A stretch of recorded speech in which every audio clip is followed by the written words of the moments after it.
there's a delay in YouTube. Can I ask a question?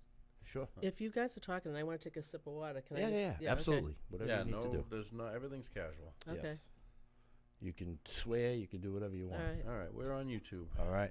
Let's. What's up, YouTube? I don't need this. Get out of here. Get out There of we here. go. All right. Get out of here. Hey.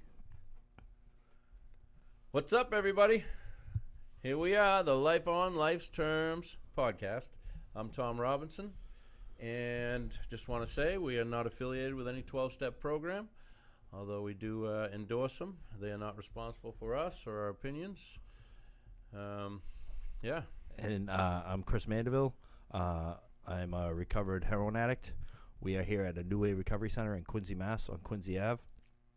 Yeah. There's lots of resources down here, lots of meetings. There's a men's meeting that needs support here tonight. Yep. Struggling. Yep. Guys, men. There's a men's meeting. I think it starts at 6. They also just launched Quincy Young People that meets here on Monday nights. There's, if you get a chance, come down and grab a calendar. There's so many meetings, all different kinds down here. Support for everybody.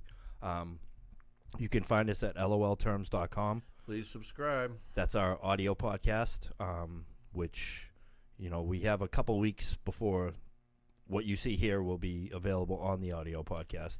Yeah, and you can subscribe through Apple Podcasts or the Google Play Store. So what are Stryker. we at? Are we at 100 now? 97, I believe, 97? was the last one, yeah. But is this our 100th guest? Could be. Yeah, you might be Oh, our I'm 100th guest. impressed. Yeah. So tonight we have Robin.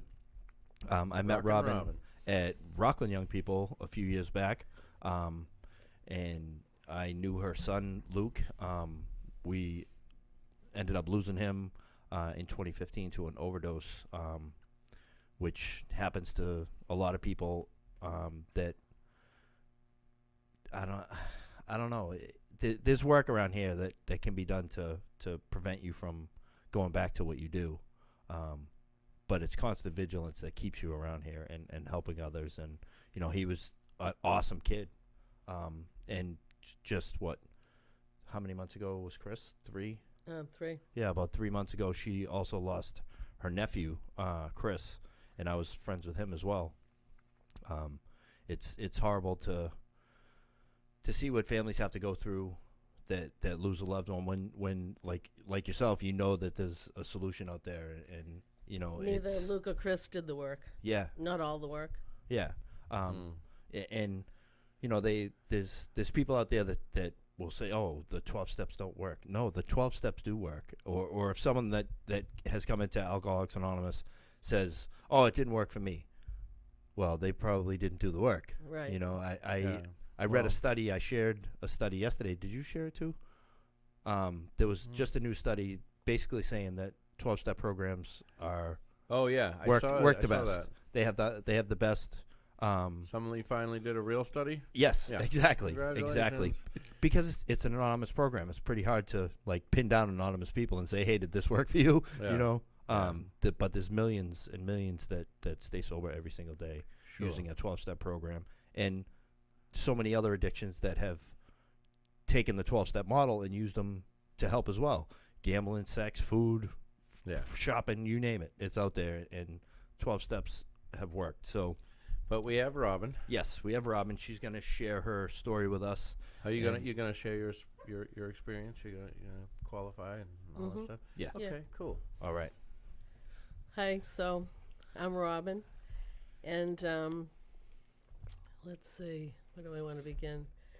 I'm a member of AA. I've done the work, and like Chris said, it does work. If you do the work, it does work.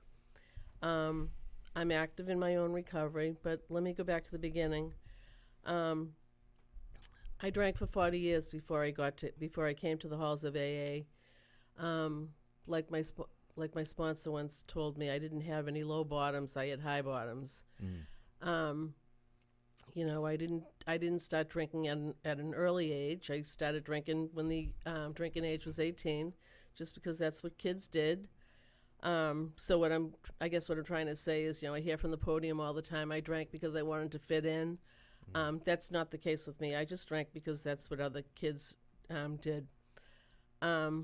It's a progressive disease, and I didn't know for a long time I was an alcoholic, but looking back, I can tell from the beginning I was an alcoholic. And you grew up here in Quincy, right? I grew up here in Quincy. NECA. Alcoholism, I think, runs in my genes. My dad was an alcoholic. He was in recovery when he passed. I grew up in Quincy. I got married and to my husband Dave and raised our family in Rockland. I have a daughter Samantha, and then I had a son Lucas, and then I have another daughter Stacy. I raised them in Rockland. They went to the Rockland Public Schools, and my drinking, it wasn't, I didn't drink during my pregnancies. I could put it down, but somewhere along the line, I started drinking to self-medicate. When my son Luke turned 15, he had a friend of his died in a horrible dirt bike accident, and that was the fork in the road, I think, where Luke started going the other way. Growing up, I think Luke was like the smartest of my children. Both girls were both smart too, but Luke never had to. The work came easy to Luke. He was always straight A's. He was just a bright kid, and I had high expectations for him. Yeah. When he turned 15, and he lost his friend, he started what I thought hanging around with the wrong kids. Yep. Right, wrong, or indifferent.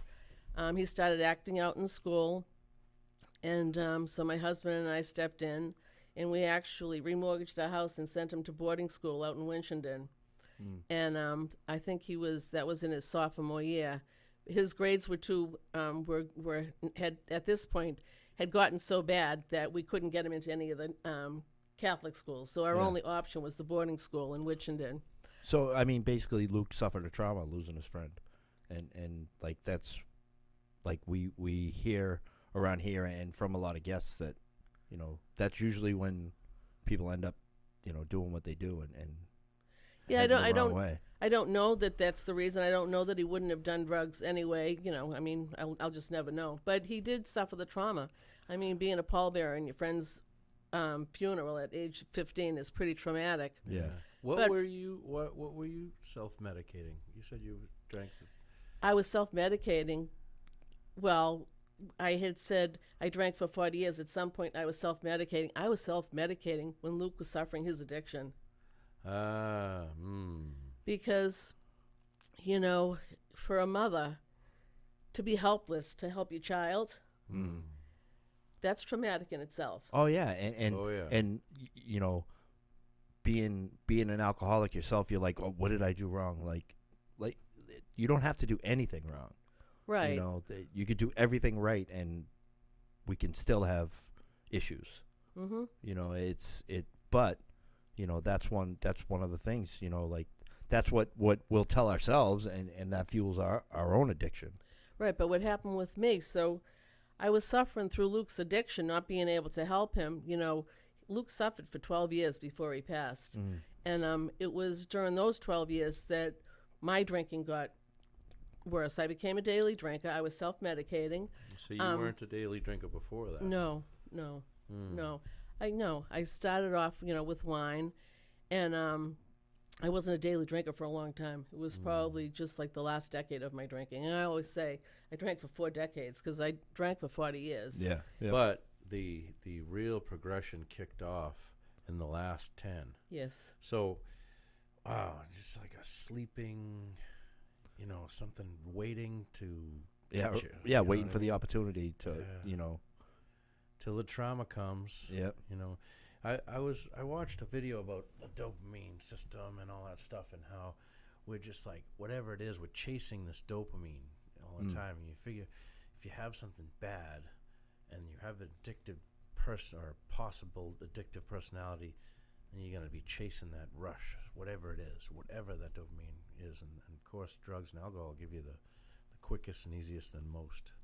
Yeah, and you have these cravings that you want to feed as well. You know what I mean? Because that it's gonna The Or- chemical hooks. Yeah, or we that are- believe that it's going to make us feel better. I just wanted to get numb, you Yeah. know, Yeah. Yep. when, you know, Aversion. We don't want to feel. We don't want to feel. exactly. When Yeah. by the time Luke was 18, he was a heroin addict, Mhm. and you know, I actually kept a diary from like 2007 until he died in 2015. Wow. I could tell you every sober house he was in. I could tell you every treatment program. I could tell you every halfway house. I could tell you every time he was homeless. I could tell you when he was in prison. Wow. Have you thought about going to Al-Anon? No, because I'm in AA. I mean, I know of people that are in both, but Yeah. I mean, there's people that have but for found what, the way. for what reason? I I guess. don't know. Well, it might help you sort out like what was going on with you, and you probably were focusing on his problem, although it's not happening anymore. But you might have those tendencies to focus on someone else and not. You know, that's what the thing is with Al-Anon is they focus on someone else and neglect themselves to the point where they. And I've been told by people in AA that if I'm going to work with alcoholics, where I'm not suffering from alcoholism anymore, I should go to Al-Anon to help me work with them. It's great. It's weird. Okay, but- but quite frankly, right? I think seeing that I've done the work, yeah. seeing that I have my faith, seeing that Right. I work with other young women in AA, Yep. seeing that I work with other bereaved parents, my plate's full. And Yeah. No, I wasn't And I'm in suggesting. I service. was just. Yeah. I wasn't suggesting. I was just asking because Yeah. I don't. It's just a thought that occurred to me Yeah. because I would never suggest that somebody do anything or whatever. Yeah, You know, it's just, yeah. But I think, and on top of all of that, I have my faith, Yeah. which is very, very strong. Right. Right. So Yeah, you know. that's fantastic. That's So now Luke's 18. He's a heroin addict, and you're still drinking, right? Right. And what happened was, you know, all of us, like when Luke turned 18 and became a heroin addict, my life became a nightmare. Mm. You know, looking from the outside in, it looked okay to everybody. But Right. back then, you know, it was tough love, which I have so many regrets now. Yeah. You know, now it's a disease, and Yeah. Yeah. but back then, so people didn't tolerate it, and you know, I have so many regrets that I let Luke be homeless. And that's the thing. Like now, it's the whole tough love thing. Like you can still like practice that, but in a more compassionate way.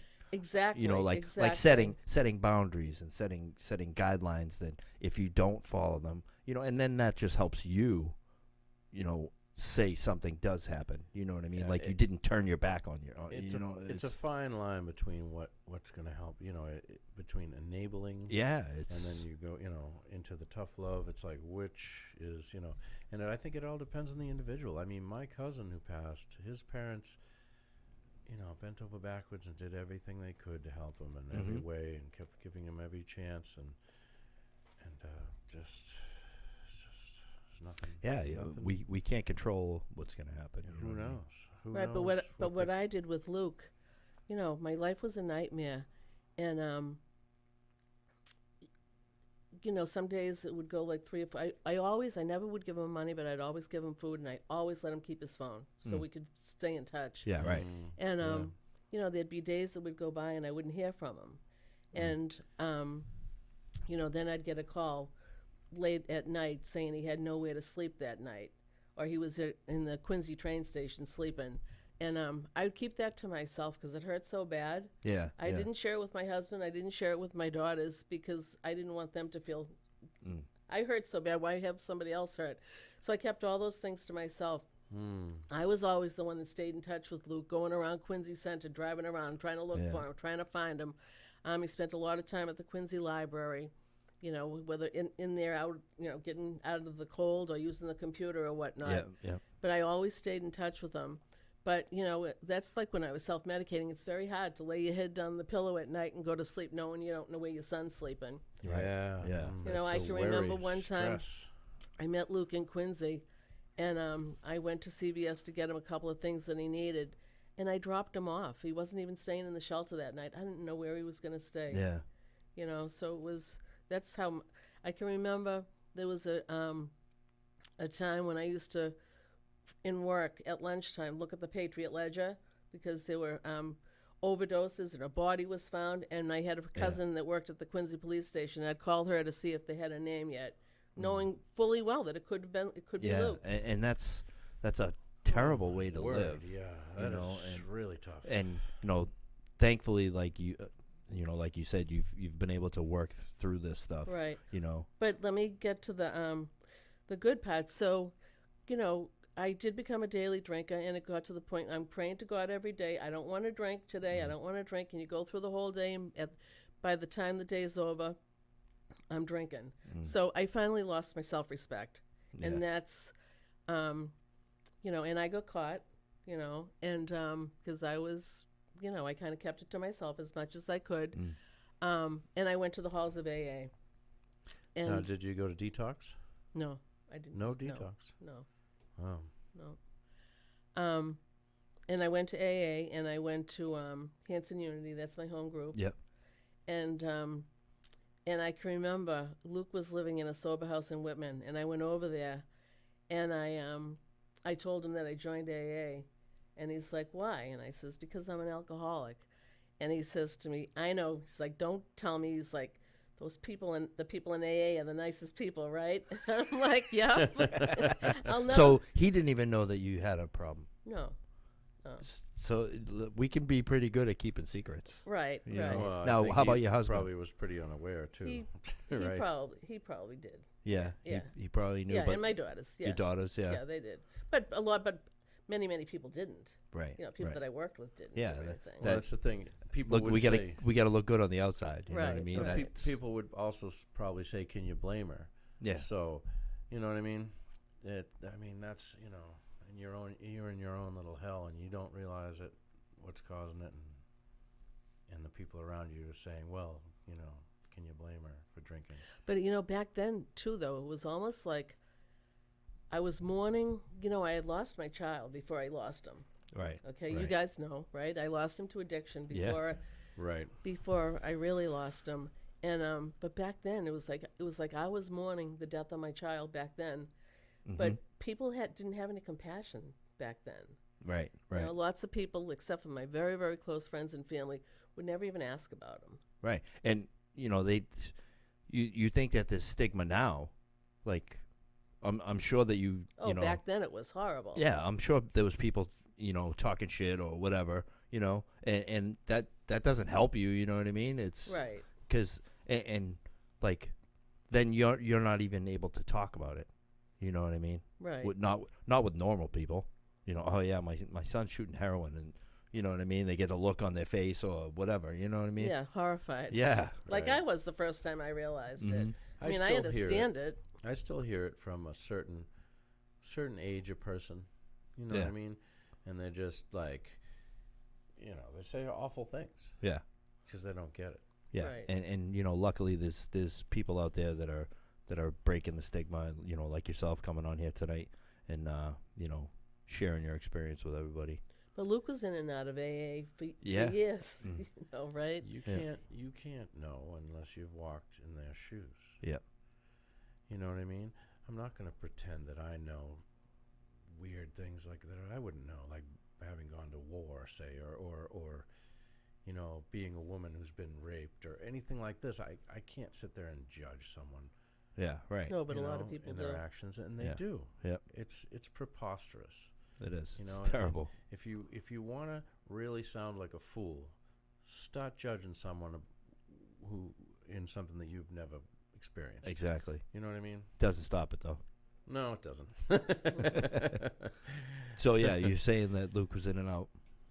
Right. And the last time, so the last time Luke was in detox, he was in High Point in Brockton, and he didn't hardly ever come home to live after a detox. Yeah. My husband wanted him to go for further treatment, and I did too. But this particular time, he had been sober previously for a while, and then he relapsed, and he went back to High Point in Brockton, and they didn't have a step-up bed, Oh yeah, the the TSS or SOAP CSS. program or whatever. Yeah. So he was allowed to come home, and there were times when he wasn't even allowed in the house over the course of the years because Yeah. of his addiction. So he came home, and well, let me go back.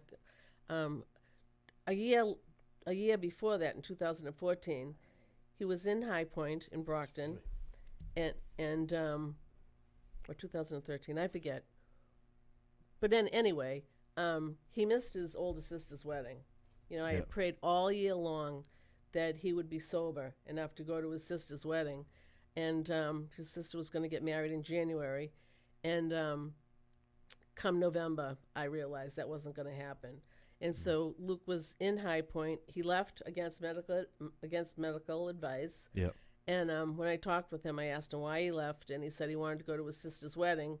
And I just said, that's not going to happen. You think you're going to see you haven't seen your sister in a year. You think you're going to see her for the first time So on he her was wedding day? he was planning this on November, or December, Yeah, whatever, yeah. whatever it was. but I'm sure that there was too much time in between the time he left and the wedding. right. You know, if it was Right. like the day before, he probably would have made it. But But anyway, Yeah. so then in 2013, my sober date is October 28th, 2013. So in September of 2014, he came home from High Point and he came to our house to live. And he came to Hanson Unity and saw me get my 1-year medallion. And him and a friend and whatever.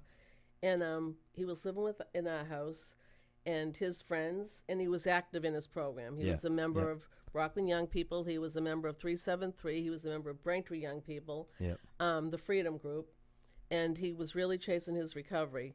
And at this point, this is the time that my family kind of got to know how AA works. yeah, Because prior to that, my husband would be, make a joke. Oh, you're going to the hot dog meeting? And you're not going to talk to anybody about, I'm not going to tell my husband about me doing the 4-step. Yeah, You just right, don't, right, right? If right. they're not in the program, right? Yeah. You just don't. So, and you can't really talk to him about what goes on at the meeting either. You know what I mean? If you want to stick with right. But what my you point, see here and who you see, yeah, right? Yeah. But so Luke's in the house. He's working his program. I'm working my program.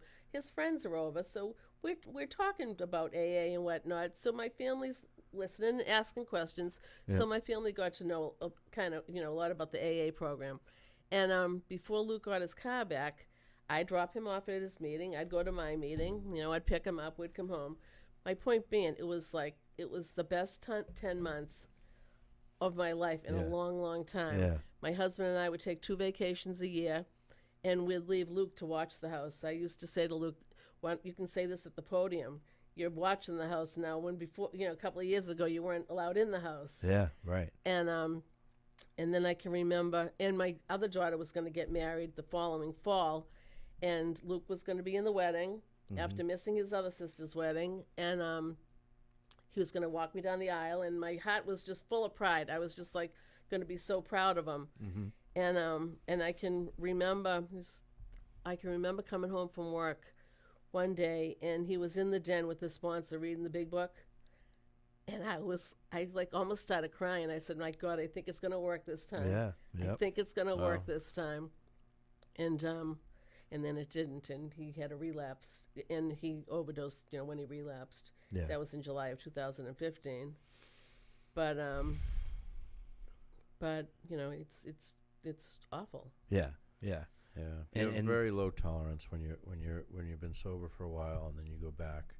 A lot of people relapse, overdose when they do that. yeah. My cousin was the same story. He went to 6 months in a program, come back, overdose. Yeah. It's But that's the thing, like, trying to stress to someone how important it is to stay in the work. I've sat down with so many guys and got up to like step 3, and then all right, now you're gonna do some writing, and it's like they ghost. I know. When I first got sober, well, after I did the work, and I was, I did the work through a Big Book Step Study meeting with the Big Book Step Study sponsor, and that's the only way I'll sponsor a young woman. But the first time I stood up to say, I'll sponsor, raise my hand, I was afraid I was going to have all these sponsees. and then a friend of mine said, that's not how it works. Because sure, someone asked me to sponsor them, Yeah. and then, they never called, and then another person would ask me to sponsor them, and I said, yeah. And couple of months they're gone, or again, you do step 3, and then they're out the door because they don't want to do any writing. Yeah, your failures far outweigh your successes. But by you taking that step, that's like paying your insurance. You know what I mean? Exactly. On your recovery. And that's the same. And I have to tell you what I found too. Okay, same thing in my grief. Mm. How did I get through my grief? By helping other mothers that came after me. Mm-hmm. It works the same way as AA. Yep. A problem shared is a problem cut in half. Yeah. Same thing with my grief. And you know what? After Luke passed, I can remember I heard of another overdose. Luke was found on, in a parking lot on Route 18. I heard of another overdose in another parking lot on Route 18, like 2 weeks after Luke passed. And I knew what the funeral arrangements were going to be, and somebody told me or whatever. And I went to the funeral parlor up on Route 18, the big one up there. And, across from the hospital? Yeah. Yeah. And I was just going to give the funeral director my phone number for the mom. Mm-hmm. And sure enough, I was at the door. The mom was at the door too. And I introduced myself, and the funeral director wanted to know who she was, and she was there bringing clothes for her son, who I was. And I said, I lost my son 2 weeks ago. And the funeral director said, come in. And he put us in a room together and just spent, just the hurt was like so bad. I didn't want another mother to feel like, to feel that hurt. And I just wanted to be there for them. I probably went to 5 or 6 funerals of people I didn't know just to give my number. Some of them called, some of them didn't. Right, one of them is probably one of my best friends now. Really? It was Wow, Matt. that's cool. Matt Shea in Rockland that died. Okay. So he was also used to go to Rockland Young People at some point. Yeah. But, I mean, see, now, like, you unfortunately, you had to suffer what you had to suffer, but now, like, you have this purpose that, you can help other parents that have suffered the way that you have. And, maybe I try. maybe just by sharing your experience with them, they don't have to, go through or not know what to do. Because I've said it many times. It's 2020 and people still don't know what to do to get sober, or dealing with grief. You can't put a time limit on that stuff. But I'm sure, just like for myself, when I'm sitting down working with another person, man, I feel awesome. You know what I mean? And watching people, better their lives and become Right. productive members of society, like there's no better feeling than that. What do you think about grief counseling? What's that stuff like? Have you anything idea? About I that? went to a grief counselor one-on-one for a year. Oh, really? And Yeah. what did you think of it? Do you think it was worthwhile? Absolutely. Yeah. Absolutely. But what's even better, I think, is there's many grief groups for parents who have lost a child to an overdose. Okay. There's one in this building here. Yeah. I think it's run by my friend Robin, the Sun Will Rise Foundation. Yeah. She lost her son Nick about 2 weeks prior to Luke passing. Yeah. It's funny. It's like in death when you meet another bereaved parent, it's like you never forget the child's name. You just Right. don't. Right. Yeah. Wow, But I yeah. went to a grief group in Hanson.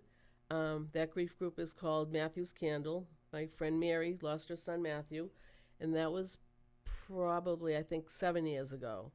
And then the Sun Will Rise Foundation has lots of grief groups. I think she runs she's got different mothers that have lost a child that run a grief group in Quincy here at this building, in Weymouth, Bridgewater, Mansfield. I think maybe like 6 of them. Have you ever met John and Stephanie Green?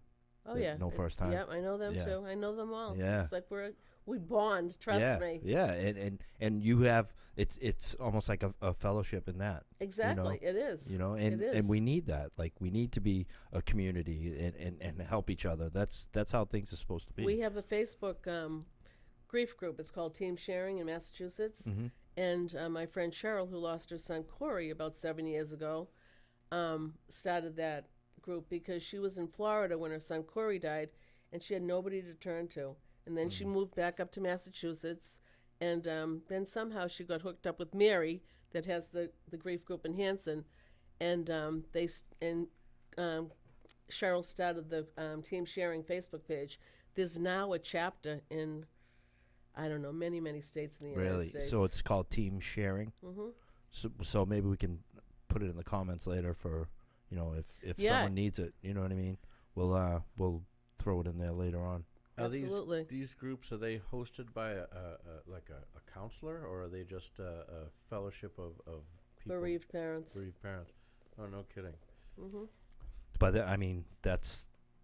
that's how we do what we do. And, Yeah. it's just one person helping another. It's the same thing. Yeah, it is. You can use all the same principles. Mhm. Now, what about prior to Luke's passing? Now, did you ever go to Learn to Cope or anything like that? Yeah. Yes, I went to Learn to Cope Mm. for many years. I had Luke in counseling. Mm. I went to another support group down in Hanover. I don't remember the name of it or whatever. It was Yeah. a small group. But, Learn to Cope was helpful. Yeah. But, back then, it was the tough love, Right. which I have regrets over now. If I had to do it over now, I would not let Luke be homeless. I don't know. I don't know what I'd do, but how I would prevent it. But Yeah. it's just You did the best you knew how to do at the time. Yeah, and unfortunately, what happened, and who's to say you doing anything different would have changed what had happened? Right. I haven't felt that way, so I can't really tell you how to right. how to do it. I'm That's right. okay today. Yeah. When I before Luke passed, I always say alcohol brought me to AA and AA brought me back to God. So before Luke passed, in January of 2015, I started reading the Big Book with my step study sponsor. And then in March, I did the third step prayer, and I chose to do it at 7 a.m. Mass in the morning with her. Mm-hmm. And then I started doing the work. In that April, I went back to the Catholic Church. I had left it for a while. I won't go into the reasons why. But I went back to the Catholic Church on Easter Sunday. Mm-hmm. And so that was like 8 weeks before Luke passed. And it's like, Yeah. I don't believe in coincidences. Right. Had you not done Right. that, Right. I don't. if ever there was a reason to drink, that would have been the reason. Right. like, But Mm-hmm. not just that. I needed to have my God when Luke passed. I needed to have my faith. Yep. And so I had already started writing, and then Luke passed, so I put the pencil down for 6 months. Yeah. And then I picked it up again, and it wasn't until 2 years later that I finished. Mm-hmm. Took me a long time. But my point being, I got everything resolved, any issues that I had in my head of regrets and Mm-hmm. through the work. Yeah.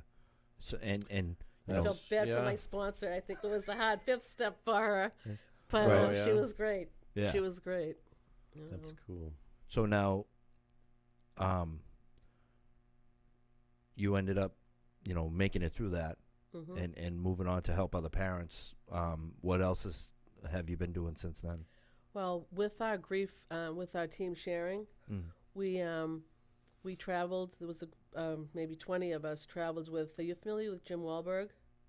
No. All right, of the No. Wahlberg brothers. Oh, okay. All right, Jim's in recovery. Yep. And he produced this film called If Only. You can Google it. And it's about and it was actually, the actors in it are all local people. Mhm. It was a low budget film. It was maybe like 40 minutes, 35 minutes. Yeah. And it was a film about two boys that got into drugs in high school. It was filmed in, I think, Marlboro. Yep. And two boys got into drugs, and one mother got her son into rehab and whatnot. The other mother was naive and just denied it. Well, the mother that denied it, her son ended up dying. The boys were friends, Mm. and in the film shows the funeral, and the funeral mass, and at the cemetery, and all the actors in there were local people. A lot of them were mothers that Yeah. had lost a child. Oh wow. And anyway, so Jim has that film, and he shows it at local high schools, and he has showed it all over the country. And we went down a couple of years ago. We went down to Washington D.C. About 20 of us, Yeah. and every time he shows the film, he has us bereaved parents come with the picture of our child, and at the end of the film, he has us stand on the Wow. stage and say, what does the parent of an addict look like? And it's like, Yeah, just normal people. Yeah. exactly. That's his whole point. And so we went down and he showed it to the DEA, the Drug Enforcement Agency. We showed the film down there to the whole, I don't know how many hundreds of people work there. And the reason for us going down there was to get funds from the DEA so that Jim could go around the country and show the film, and he has done that. That's awesome. Wow. And like I said, the other thing that I was very active in after Luke passed was the No Wrong Door policy. Are you familiar Oh yes, with that? yes. It sounds But familiar. I but it can't hasn't. quite remember. It still hasn't been really implemented, right? Could No, it we- has. Could It we has it? Explain it real quick. Yeah, the No Wrong Door policy is a policy that the Department of Public Health always had in place, although nobody knew about it nor enforced it. Okay, Okay. so how could it be used? It was a policy that if a person should go into a detox for help, they couldn't be turned away. Okay, they had to, like before. I know Luke used to say this to me, Mom, I need $30. I need to go get high, and they're not going to let me into detox. And I used to say, baloney. Right. That's right. not. But I can remember one of the last times I drove Luke around Brockton, so he could buy dope, so he Because he could needed have something in have his something system. in his system. Yeah. Mhm. And I can remember sitting outside of Dunkin' Donuts while Luke went in to get high, not knowing if he was going to overdose or whatnot. Yeah, yeah. And then I brought him to detox. I've talked to people since, like outside at High Point, Yeah. that they have told me how many ambulances have to come outside of the detox in Brockton because people have overdosed. In the shooting up- parking lot, getting ready to shooting go up. inside. Because if they went in Wow. and they didn't have, drugs in their urine, Yeah, they wouldn't be allowed in. yeah. A They'd be friend of turned mine, away. who's since gotten sober, we've had him on here. Jimmy Bradley. He went to, I think it might have been High Point, and it was right at the beginning of fentanyl. And they tested him, and they said, "You have nothing in your system." Because he's it was like, fentanyl. I just got high in your bathroom." Like, no, he's like, I'm hurting, and yeah, and I think they can also, if they are already detoxed, they can go into treatment from that as well. The No Wrong Door policy, right? So Yes. the no wrong door policy is a rule where the detoxes have to take you and do something with you. Right, Exactly. right. Okay. They need to offer you help and assist you. Even if it's just a holding while you're waiting for a halfway house. Yep, yep. Right. Yeah, because like you said, so many people are like, to tell an alcoholic to go and drink so you can get into detox.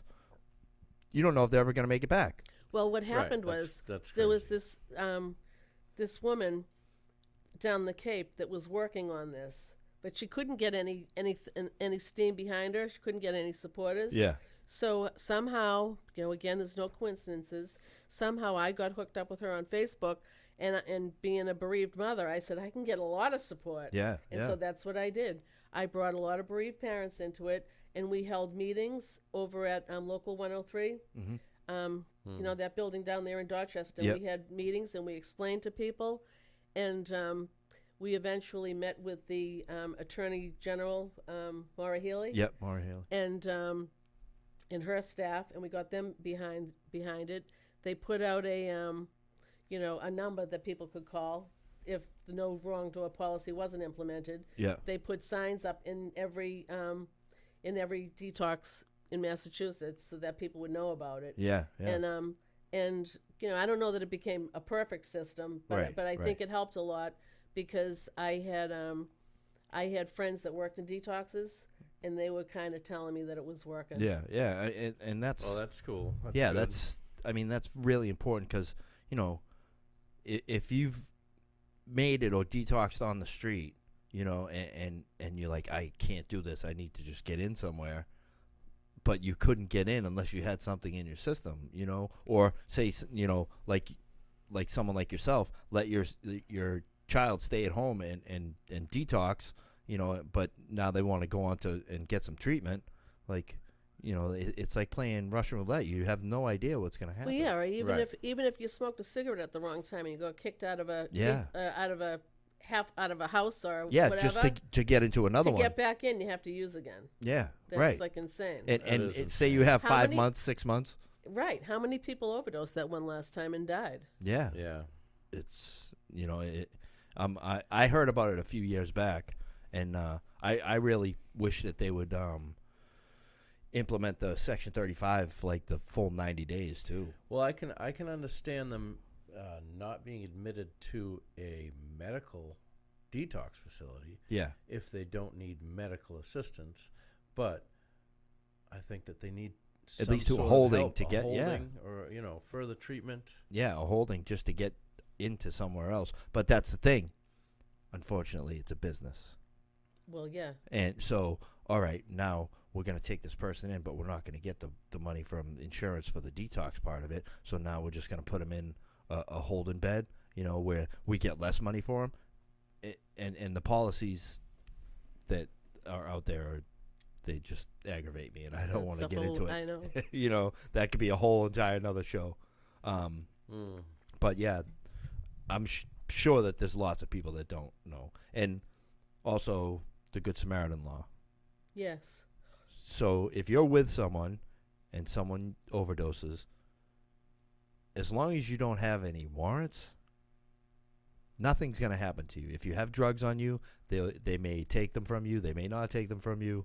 It all depends. But, you know, so many people are left like, you know, like Luke was, by themselves.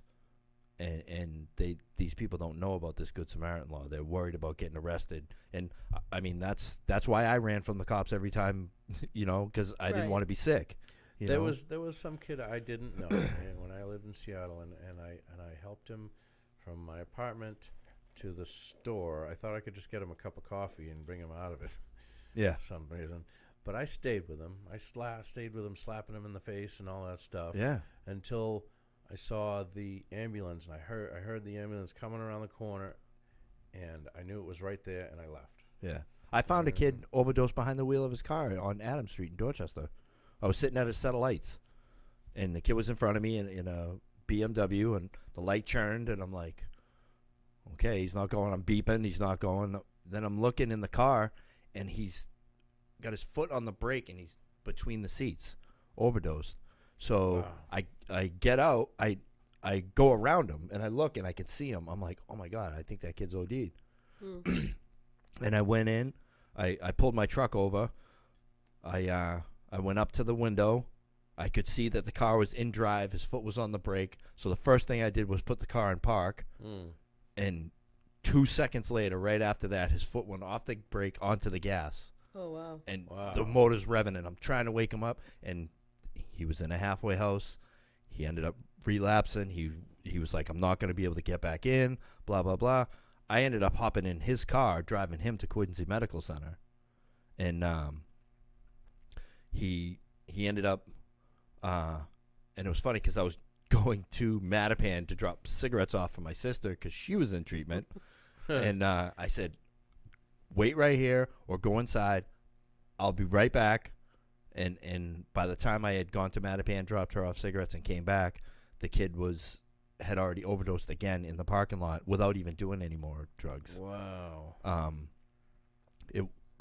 Narcan didn't- wasn't available for You didn't everybody have back then. Narcan, Yeah. No. I always Um, carry it with me. This was now. like 2011 or 12, and he ended up leaving AMA from the hospital because I seen the security guard. I was like, "Hey, did you see a kid that was in this car?" She's like, "Oh yeah, we found him on the ground. He's inside." Huh. He left AMA. So I remember seeing a name on a tag in the car, like it was a dry cleaning tag. So I Googled the name, and it was his dad. Oh, wow. So I called his dad and said, you know, I don't know if you know this or not, but your son had overdosed, and I brought him to Quincy Medical Center, and he's like, no. I'm like, yeah, he was driving a gold BMW. He goes, yeah, that's my wife's car. It's out in the driveway. I'm like, I don't think it is. And he ended up going out there and coming back. He was like, yeah, you're right. I was like, well, he was at Quincy Medical.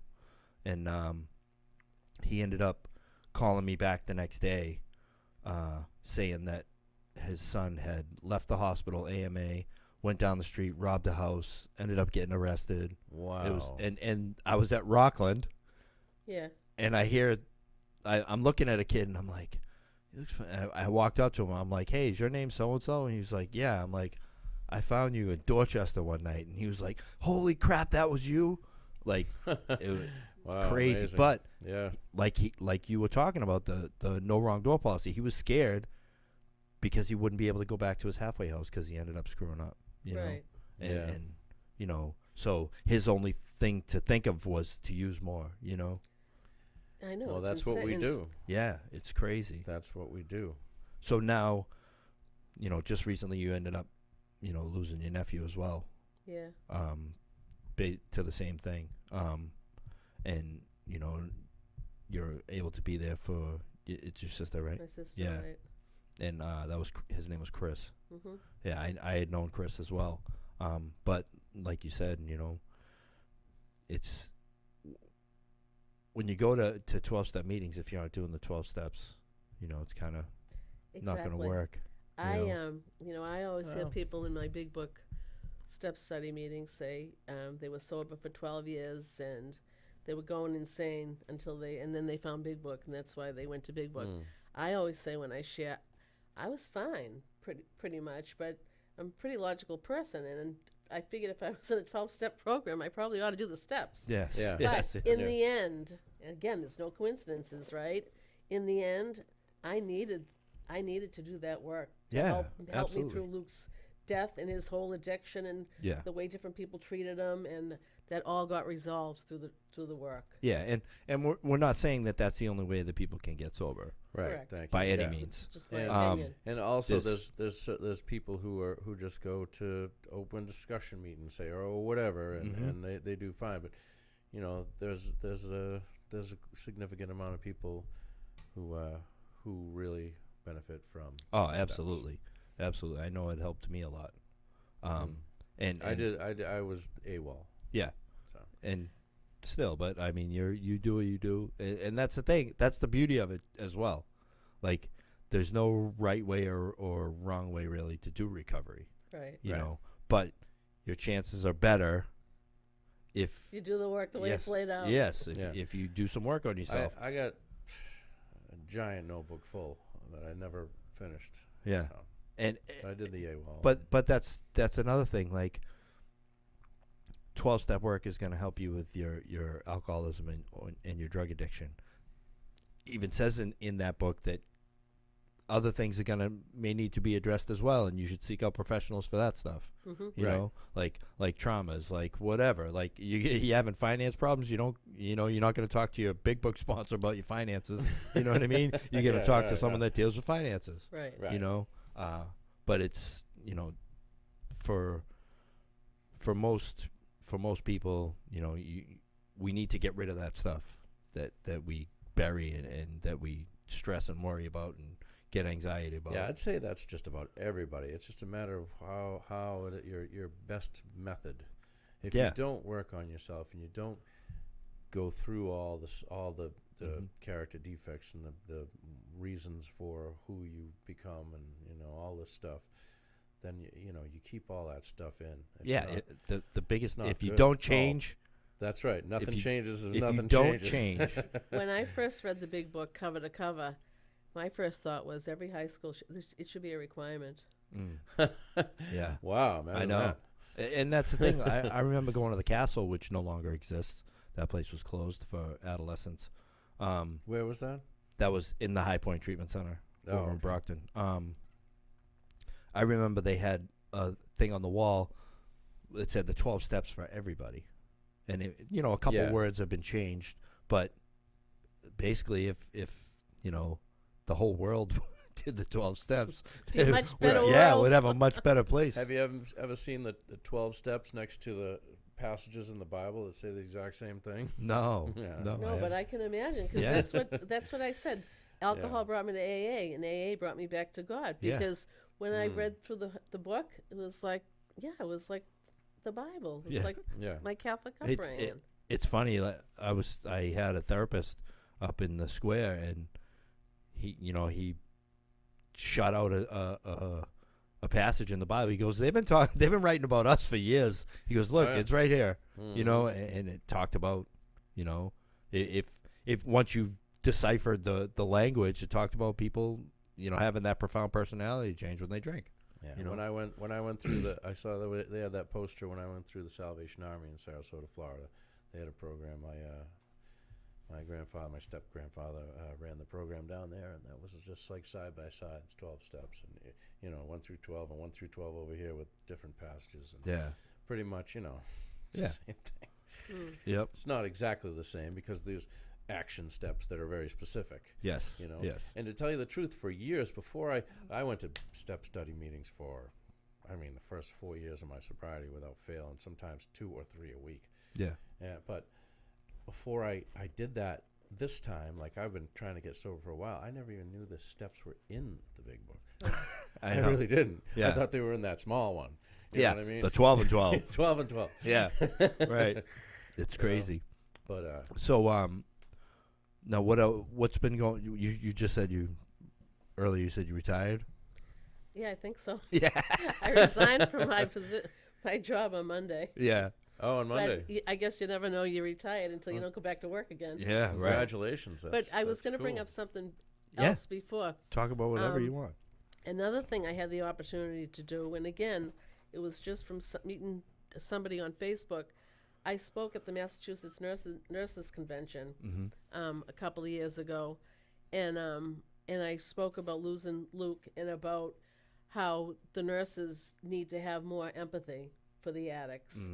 Having my oldest daughter is now a nurse practitioner, but she was a nurse prior to that, and my youngest daughter is a nurse, and after them losing their brother, they have a lot more empathy. Yeah. I think South Shore Yeah. Hospital actually put out a video, didn't they? Not a couple years ago, about nurses addressing that. Oh, maybe. Yeah. But I know that- definitely saying that just because someone's an addict doesn't mean they're not a person. Exactly. And Right. I've seen it firsthand. They've made a Um, lot of progress. Someone that had overdosed, and what a nurse had said to them was freaking horrible. I'm sure. You It know, comes down to the walk a mile in someone's shoes. yeah. It's You like- don't know what you did to your family, and blah. It's like a as a construction worker, you hear a lot of people, and not recently really, but I've heard people talk about homeless people like they're lazy or something. You know what I mean? Oh yeah. And oh my God, homelessness has to do with two things that I've experienced: drug addiction and alcoholism, and mental illness. Yeah. Right. You know what I mean? And not even always. There was a video that I seen Or a major couple years ago. trauma. Yeah, a video that I seen. Like, I go by Father Bill's, I don't know, 10 times a day Mm-hmm. because Oh, yeah. and I see it, and someone could have got divorced, lost everything. yeah, And okay, so now you're homeless, right? You can't go shower somewhere. You don't have, you most likely lost all of your clothes. You probably don't have a phone. So now you need to get a phone so you can try and apply for a job and have someone call you, and and if you go into a shelter or something like that, 9 times out of 10 they're not going to let you keep your phone the whole entire time you're in there anyways. Like, homelessness doesn't have, that's a whole different aspect to this. man, I tell you what, you never know you never why know what someone's in a someone's position gone that through. they're in. Right. That's right. You You never don't know. A lot of bereaved parents, too. We've done this, and I've done this on Luke's anniversary, done outreach to the homeless Yeah. through different organizations. Yep. A lot of bereaved parents do that. Yeah, I see a lot of cool stuff, like barbers taking all the tools out and going right out to the homeless community and hooking everybody up with haircuts. And See, that's beautiful. But Yeah. I'm reluctant to give money on the street to someone who stands at the traffic light. Me too. yeah, You know yeah. what I mean? Because it's going to go right to the. You booze. say you're hungry, I'll go buy you some food. Come on, You let's say you're go. hungry- You say Right. you're hungry. That there's shelters who serve giant meals. I used to serve it Yeah. when I was in a holding, but every night. You Yeah. know what I mean? If Yeah. you're hungry, they serve you a meal that make you full Yeah, yeah, At at the least once a shelter. day at the shelter, Yeah. and then another one you can go for lunch and dinner and lunch. I did it.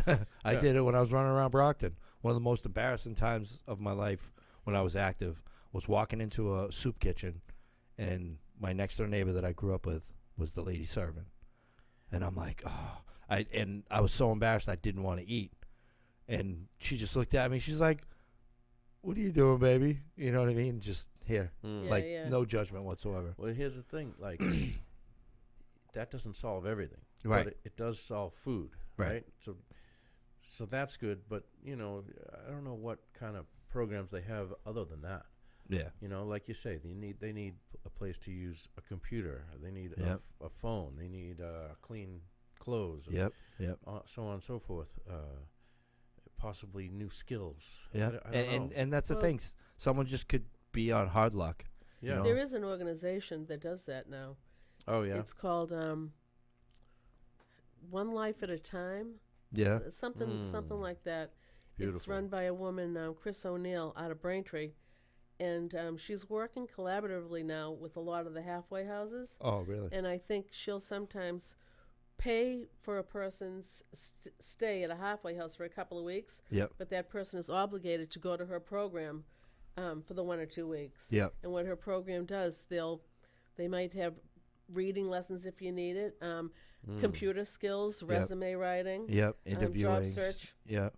That this people are finding, niches for everything. There's so which many is more great. things now, and there's been a lot of progress made. There's still, I think, room for a lot more progress. But to go back to the nurses, I know my own daughter, who's a nurse practitioner. I can give you one example. She had a patient. I might get some of the facts wrong, but he had, I think, a knee surgery, and he was a recovering addict, and he didn't want to. He was afraid of going home with the pain pills. Yeah. And my daughter and with the staff there, they came up with an alternative plan for him, which required him to stay in the hospital an extra day, which the insurance agreed to, and they did some kind of a block thing. I don't know the medical term, but that a nerve blocker. Probably. something like Yeah, that, yeah. so that he could be on less pain meds. Wow. And there's That's cool. actually medication out there that is non-narcotic that you can take. But like I had my appendix, and I went in there and I told them, I said, listen, I'm a recovered heroin addict. I don't want any opioids. Right. And the nurse that was there, if you have an allergy or something like that, you have a red bracelet. He wrote no opioids on it. He goes, because sometimes you have a surgery, they don't ask, they give you a pain med anyways. I have a sister. I have 3 sisters, but one of my sisters, her son is in recovery. He was an addict. And her other son, she's got 3 sons, her other son went in for knee surgery, and she told the doctor, we don't want any opiates. And the doctor says, you're going to need it, and almost like forced to give her a Yeah, script. yeah. She had to tell him 3 times, and then she finally said, I have one son that's an addict. I don't need another one that's an addict. Yeah, and it could happen that, that like we were talking earlier, sitting there laying dormant, resting, and then you put in those opioids, and and I ended up leaving. I said, if you're gonna give me something while I'm out, that's fine, but I don't want to wake up and feel high. Right. If you need to give me something, and I think they use fentanyl to actually sedate you. But like that's the thing. Like if someone says they don't want opiates, like listen to them. Yeah. Right. Right. I separated my shoulder. I took ibuprofen. I was fine with it. You know what I mean? Did it hurt? Of course it did. But that could have been an excuse. And I remember you talking about your faith. I remember when I did it, like one of the first, I was in recovery, hadn't done any work yet. One of the first things I thought about when I hurt myself, I'm going to get painkillers. Yeah. So Yeah. I'm up in New Hampshire. I'm like, no one's going to know, blah, blah, blah. Yeah. So I'm in the hospital, and my higher power walks into the room, and it was in the form of my son, and he goes, "Hey, Dad, you know you can't take any opiates, right?" I'm like, "Oh," But like that was the first thing that came into my head when I hurt myself. Well, when I lost Luke, the first thing my daughter said to me was, "Mom, do you feel like you want to drink?" And I said no, and I didn't, kind of like in reverence to Luke, because he was in the program too. But I'll tell you, after the funeral and after the first couple of weeks, Yeah. I wanted to drink. Yeah, I of wanted to drink course. so bad. Yeah.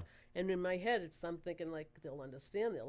It's, of course they will. I lost my son. I'll Yeah. just drink Yeah. tonight, and I'll Yeah, go back tomorrow excuse. and get my chip, 24-hour chip, and everybody will. It'll be, But but the way I had people in the fellowship that called me every single day. Yeah. That For gorilla's weeks, just for knocking on the weeks. door. Yeah. But I had Yeah. people call me, and the other thing I did, I stepped up my program. That's why you found me at Rockland Young People. I Yeah. was going to Luke's meetings. I was Yeah. going to 373. That's just what I was doing. Yeah. To stay sober. Like we talked earlier, just to get that connection, because you knew that Luke was there, and the people there knew him, Yeah. and just to even just to say, oh, someone to say hi to you or whatever. Oh, you're Luke's mom, right? Right, or just to say his name. Yeah. you know. Yeah. I mean, I have the benefit of being in AA, and I share it all the time at the podium. I get down to High Point once a month, and I'm able to talk. I share my story with Luke's story. They're intertwined, but a lot of parents that don't, nobody ever talks about their kids. Yeah. And that's like the hardest Right. part. Yeah. You Yeah. know. But I have a lot of empathy when I get down to High Point, and I tell those kids or young people, whatever, don't leave here. Don't. Years ago, if you went into a detox and if they couldn't find a bed somewhere, they'd just let you out. Yeah. I tell them, no, don't Right. you dare leave. Don't leave until they have some place to place you. Yeah. Yeah. And it's getting, like I said, it's gotten a lot Yeah. better, much better. So we're about at the end. Is there any other groups or what would you suggest to someone who's been through what you've been through? Seek out another person that's also lost a child. And the group that you said was Team Share. Team sharing Team on Share. Facebook. I can be found on Facebook. Mm-hmm. If you know anybody that's lost a child and they're suffering alone, try to reach out for them. To find one of these resources, Mm-hmm. because it's hard to do. It's too hard to do it on your own. Yeah. I can't think of anything that I could imagine would be harder. Right. You know. Yeah, because that's not the order of I would life. rather. What I would doesn't kill you rather- makes you stronger. Yeah. Yeah, I'd Yeah. rather not get that strong, to be honest. Yeah. And that's not the natural order of life. You know No. what I mean? No. It's- But on another note, just real quick, when I went to the doctor and I come home and I told my wife I was just being to the doctor, she said, "Which doctor?" I said, "No, a regular doctor." all right. On that note, On that note, yeah. So if anyone wants any information on what Robin discussed or any of the organizations that she's mentioned, you can message me. She'll probably share this at some point. If maybe she can tag herself in the comments or something. there you go. Reach out and we'll try and connect you with the right resources that you need. Yeah, absolutely. And I thank you for coming on. Yeah, and, thanks a Look lot, Robin. forward to We seeing you appreciate around. it. My pleasure. All right. That's it. Peace. All right, peace, everybody.